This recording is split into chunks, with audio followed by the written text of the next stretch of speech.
everybody has rights. As Australians, we have a bundle of rights. We know through history, tells a very strong story. It took 1962 for us to secure the right to vote, and then it took until 1967 for us to be counted.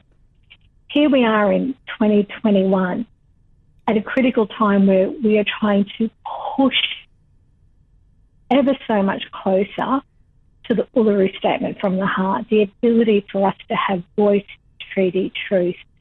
And this proposed amendment is going to shift us backwards. The idea of, for me to be able to vote, I need to show some form of identification. For you and I, that may be a possibility. But for many of our families, for many of our members in our community, they don't have a birth certificate. And there's a whole range of reasons. My work as a lawyer, I see that day in and day out, the difficulty that so many of our mob have in accessing identification. Because as we know, you need to have 100 points in order to be able to have a bank account. You need 100 points for a whole range of other access points.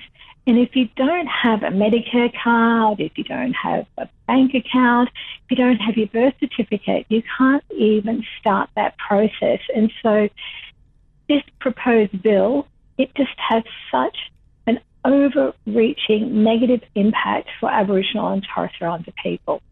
So what sort of barriers are there to maybe a mob getting ID?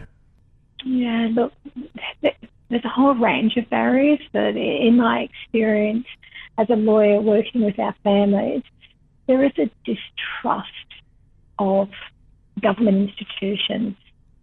There is this ongoing fear that their information isn't safe. There's also the issue around language. There's the issue around if you don't have a MyGov account, if you don't have access to the internet, in order to do all the administration, it becomes so challenging. And so, you know, there are a couple of the barriers, but also too, here in Queensland, we have traditional child rearing practices. And so again, if the child doesn't know that there has been a process of traditional adoption at play, then we just have some other complexities that fall into our space with identification.